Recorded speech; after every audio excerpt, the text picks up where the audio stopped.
Assalamualaikum warahmatullahi wabarakatuh. Hello, welcome to my channel. Selamat datang ya di channel saya.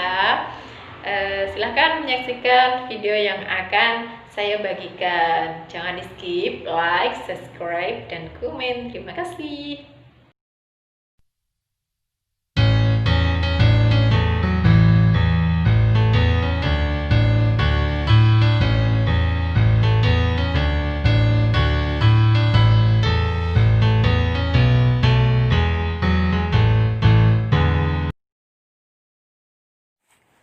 Sahabat, kali ini kita akan belajar tentang simple past ya.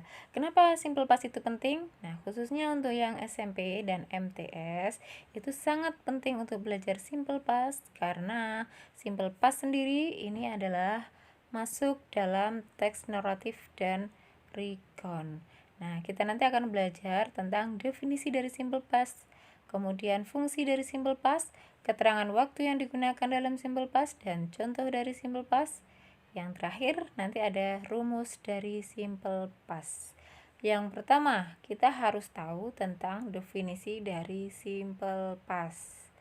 Oke, apa itu definisi dari simple past? Simple past adalah bentuk tense yang menyatakan suatu tindakan yang selesai dilakukan pada waktu tertentu sebelum sekarang. Itu adalah pengertian dari simple past. Selanjutnya yang kita harus tahu adalah fungsi dari simple past sendiri.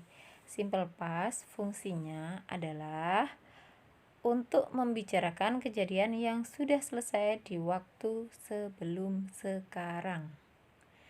Nah, selain itu kita juga harus tahu ya, adverb atau keterangan waktu yang digunakan dalam simple past antara lain yesterday, last week, 2 days ago, 10 minutes ago, last month, 1 hour ago, when I was child, in 2002, on Sunday, the day before yesterday, dan lain-lain. Itu silahkan dibaca tentang keterangan waktu yang bisa digunakan dalam simple past.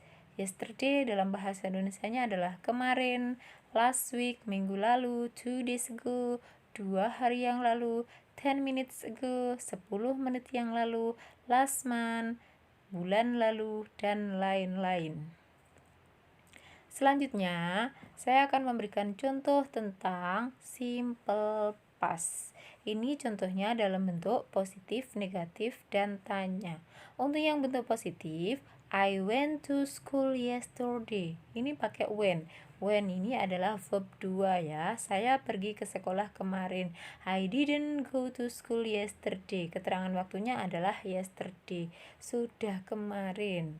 Kemudian hal yang harus diperhatikan lainnya adalah kata kerja yang digunakan dalam simple past adalah bentuk kata kerja past tense. Biasa disebut dengan verb 2. Dan verb 2 ini ada yang beraturan dan tidak beraturan.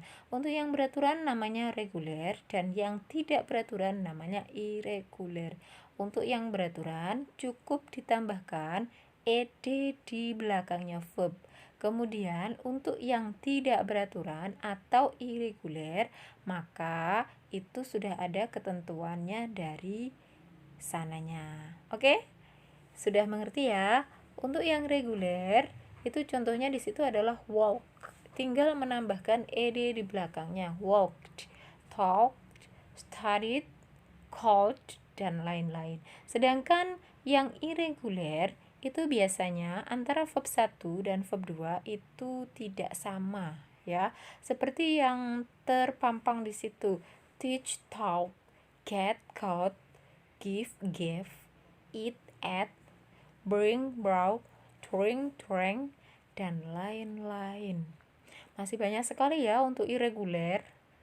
Bisa dilihat di kamusnya masing-masing. Bagaimana rumusnya dari simple past? Nah, ini untuk yang kalimat verbal kita pakai sebelah kiri ini ya, subjek plus verb 2 plus objek. Nah, itu untuk yang bentuk positif. Contohnya I talk English last year. Saya telah mengajar bahasa Inggris tahun lalu.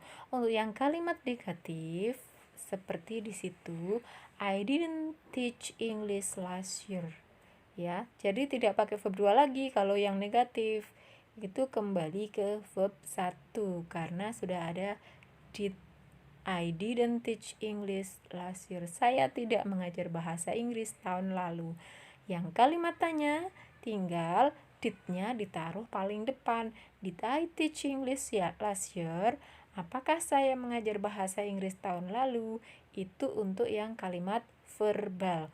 Untuk yang nominal itu ada di sebelah kanannya. Contohnya di situ adalah untuk bentuk positifnya, Kemal was at school last night. Kemal berada di sekolahan tadi malam. Karena tidak ada kata kerja, maka diberi kata kerja bantu yaitu was. Was-nya itu dalam bentuk lampau.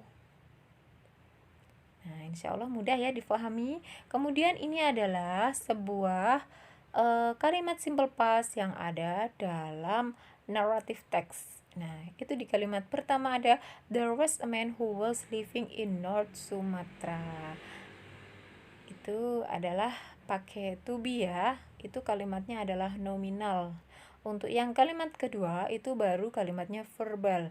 He lived in a simple hut. Nah, dia hidup atau tinggal di gubuk sederhana. Kemudian ini yang contoh rekonteks.